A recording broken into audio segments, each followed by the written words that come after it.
तेरे मेरे बीच में कैसा है ये बंधन अनजाना,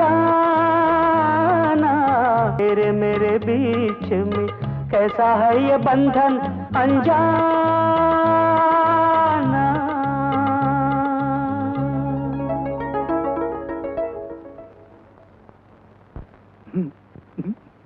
செக்ரட்டரி, புரிஞ்சு போச்சு.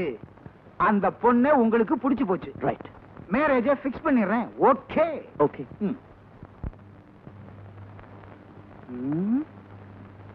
என்னங்க அப்படியே திகைச்சு போயிட்டீங்க? இங்க ஒரு சோபா இருந்துச்சு. ஓ, இங்க இருக்கா? இல்ல, நீங்க சொல்ற மிஸ்டர் கார்த்திக்கு ரொம்ப பெரிய இடம், ரொம்ப வசதியானவங்க, ஹை கிளாஸ் பீப்புள். நாங்க சாதாரண மிடில் கிளாஸ். என்ன சார் ஃபர்ஸ்ட் கிளாஸ் செகண்ட் கிளாஸ்னு ரயில்வே ஸ்டேஷன்ல பேசுற மாதிரி பேசிக்கிட்டு இருக்கீங்க? நீங்க எங்க முதலாளியோட சம்பந்தம் வச்சுக்கிட்டீங்கன்னா மிடில் கிளாஸ் ஹை கிளாஸ் ஆயிருவீங்க. இந்த பாருங்க, எங்க முதலாளியோட பிரின்சிபல், அவர் கட்டிக்க போற பொண்ணு அழகா இருக்கணும், எந்த விதமான குறையும் இருக்கக்கூடாது, எக்ஸ்ட்ராவாவும் இருக்கக்கூடாது. இப்படித்தான் ஒரு பொண்ணோடைய போட்டோவை பார்த்தார், பிடிச்சு போச்சு. நிச்சயதாம்பளும் பிக்ஸ் பண்ணியாச்சு. நலங்கு வைக்கிறப்போ அந்த பொண்ணு கை நீட்டிச்சு. அதுக்கு இருக்க விரலோ 6. என்ன கூப்பிட்டு பாருன்னாரு. நானும் பார்த்தேன், 11 விரல் இருந்துச்சுங்க. அப்படியா? அப்புறம் என்னாச்சு? கேன்சல். அடுத்து தாஜ் கோரமண்டல்ல எங்களை விட வசதியான ஒரு பொண்ணை பார்த்தார், அழகா இருந்துச்சு. பிக்ஸ் பண்ணுனார். பிக்ஸ் பண்ணேன். பொண்ணு பாக்குற அன்னைக்கு அந்த பொண்ணு போட்டிருந்த மூக்கு கண்ணாடியை கழட்டி பார்த்தா அந்த பொண்ணு இப்படி பாக்குதுங்க. யார பாக்குதுன்னே தெரியல. குத்து மதிப்பா பாக்குற பொண்ணை வச்சு எப்படி குடும்பம் நடத்துறதுன்னு. அப்புறம் என்னங்க ஆச்சு? கேன்சல். எங்களுக்கு என்னமோ பயமா இருக்குங்க. ஏன்? இல்ல, இவ்வளவு பெரிய இடத்துல சம்பந்தம் தேவைதானான்னு யோசனையாவும் இருக்கு. ஐயே, இங்கதான் நீங்க தப்பே பண்றீங்க. உங்க பொண்ணு எங்க பாஸ் எட்ட நின்னு பாத்திருக்காரு, கிட்ட வந்து பாத்திருக்காரு, புடிச்சு போச்சு, ஓகேன்னு சொல்லிட்டாரு. அதனாலதானே மேரேஜ பிக்ஸ் பண்ண நானே வந்திருக்கேன். இருந்தாலும் ஏன் உங்க பொண்ணுக்கு ஏதாவது எக்ஸ்ட்ரா? அதெல்லாம் ஒண்ணு இல்லைங்க. அப்புறம் என்ன, மேரேஜ் செலவெல்லாம் எங்க முதலாளி பாத்துக்குவாரு. இந்த டவுரி கொடுக்கணும், கௌரி கொடுக்கணும், சௌரி கொடுக்கணும், அதெல்லாம் தேவையே இல்லை. இப்ப நீங்க தான் ஓகேன்னு சொல்லணும்.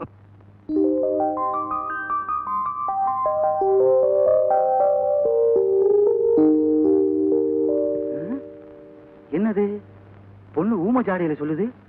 ஒருவேளை பொண்ணு ஊமையா இருக்காரு?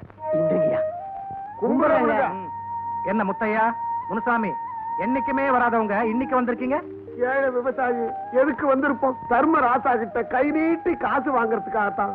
ஆமாண்ணே, இவனுக்கு ஒரு 3 ஏக்கர் நிலம் இருக்கு, இவனுக்கு 2 ஏக்கர் இருக்கு. அவனுக்கு 1000 ரூபாய் தேவையா, இவனுக்கு 500 ரூபாய் தேவையா? பாவம் தலைவரை கொடுத்து உதவி பண்ணுங்க. நம்ம ஊர் ஆளுங்க, நாம தான் கை தூக்கி விடணும். பத்திரம் தயாரா இருக்குல்ல? ஓ, எப்போ தயாரா இருக்கு. படிச்சு பார்த்து கையெழுத்து போட்டு பணத்தை வாங்கிட்டு போங்க. ஐயா, என்னங்க அப்படி சொல்றீங்க? உங்க மேல எங்களுக்கு நம்பிக்கை இல்லையா?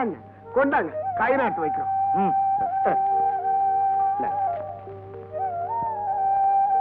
இருங்கடா, கடன் கொடுக்கறாங்கன்னா கண்ட இடத்துல கையெழுத்து போட்டுருவீங்களா?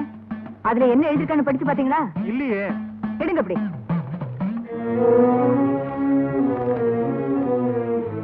மேலத்தெரு 5ஆம் எண் இல்லத்தில் வசிக்கும் முத்தையாவாகிய நான், மாசித்தெரு 10ஆம் எண் இல்லத்தில் வசிக்கும் திரு மாணிக்கம் அவரிடம் 5000 ரூபாயை பெற்றுக்கொண்டு என் நிலத்தை அவருக்கு கிரயமாக எழுதி கொடுக்கிறேன். இதில் யாருடைய தூண்டுதலும் இல்லாமல் என் சுயநினைவோடு மனப்பூர்வமாக கையொப்பம் இடுகிறேன். இப்படிக்கு முத்தையா. ஏண்டா, உன் நிலத்தை விலைக்கா பேசுறேன்? இல்ல தாயி, நிலத்தை அடமானமா வச்சுக்கிட்டு 1000 ரூபாய் கடனால கேட்டா 1000 5000 ஆக்கி அடமானத்தை கரியமாக்கிட்டான். உன்னை யாருங்க கூப்பிட்டது? கூப்பிடாம வர்றவதாண்ட காமாட்சி பாட்டி. நல்ல வேலை முத்தையா, நீயும் நானும் இந்த பாதி கிட்ட ஏமாற பார்த்தோம். இவெல்லாம் ஒரு பெரிய மனுஷன். கேள்வி என்னடா குமரா, பார்த்துக்கிறேன். எல்லாத்தையும் பாத்துக்கிட்டு மேல ஒருத்தி இருக்கா. கூடிய சீக்கிரத்துல அவ உன்னை பாத்துக்குவா. அடப்பாடா. இப்படி கொண்டா கண்டமா? வேண்டாங்க. பரவாயில்ல, கொடு.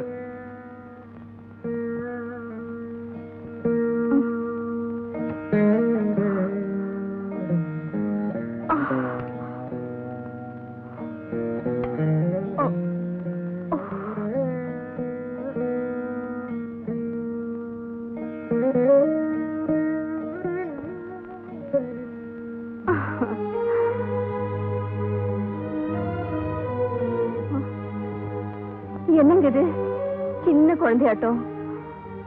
இந்த சோதனை எல்லாம் கொஞ்ச நாளைக்கு தானே. நாம கஷ்டப்படுறது அந்த கடவுளுக்கு தெரியாத என்ன? அதுக்கிட்ட கண்ணம்மா, நாம ஓஹோன்னு துபாயில வாழ்ந்துட்டு இருக்கிறப்போ அந்த நேரத்துல நமக்கு ஒரு குழந்தை பிறக்காதான்னு நாம எங்காவது நாள் இல்லை. ஆனா இப்போ கஞ்சிக்கு குழுக்கு கஷ்டப்பட்டு இருக்கிற இந்த நேரத்துல அந்த தாய் உன்னையே ஒரு தாயாக்க நினைச்சான்னு எனக்கு புரியல. எல்லாத்துக்கும் கடன் வாங்குற மனுஷன் தனக்கு கொள்ளி வைக்க ஒரு புள்ளிய கடன் வாங்க கூடாதுன்னு தான் நாம வணங்குற அந்த தாய் இப்ப நமக்கு ஒரு புள்ளைய கொடுத்திருக்க. கண்ணம்மா, டேய் காளி, கொஞ்ச நேரத்துல இங்க காமாட்சி கை வருவா. அப்ப தம் பிடிச்சுக்கின்னு கண்ண முடிக்க அவ உன்னை வந்து பார்த்ததும் நீ செத்துட்டேன்னு சொல்லிடுவா. நாங்க உன்னை தட்டி எழுப்புறோம்ல, நீ எந்திரிச்சிருவ. அப்ப பாக்கணுமே அவ மூஞ்ச. அவளுக்கு வைத்தியமும் தெரியாது, ஒரு மண்ணும் தெரியாதுன்னு இந்த ஊருக்கே புரிய வச்சிடுறேன். வாங்க வந்து பாருங்க. அந்த காமாட்சி கை வரா, கண்ண முடிக்க. சீக்கிரமா வாங்க பாட்டி.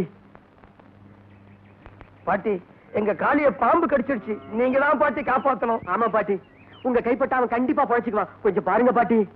ஏண்டா, செத்தவனை தானே பச்சை மட்டையில போடுவாங்க, இவனையே அதுக்கு முன்னாலே போட்டு வச்சிருக்கீங்க? எங்களை பொறுத்த வரைக்கும் இவன் செத்தவன் தான். அப்படியா?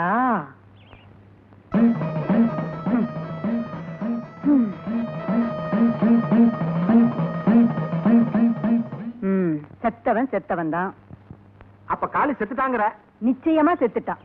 டேய், நம்ம காளி செத்துட்டானடா. அப்போ பாட்டிக்கு தெரிஞ்ச வைத்தியம் அவ்வளவுதான். அப்படியா? டேய் ஏண்டா? டேய் காளி, எழுந்துடுறா கண்ணா. டேய் எழுந்துடுறா. மாணிக்கண்ணே, உண்மையிலேயே மண்டிய போட்டுட்டானே. டேய் காளி, டேய் காளி, காளி, காளி. காளி, காளி உண்மையிலேயே நம்மள எல்லாம் விட்டுட்டு போயிட்டானே. இன்னும் பல வீடியோக்களை காண சன் லைஃப் சேனலை சப்ஸ்கிரைப் பண்ணுங்க.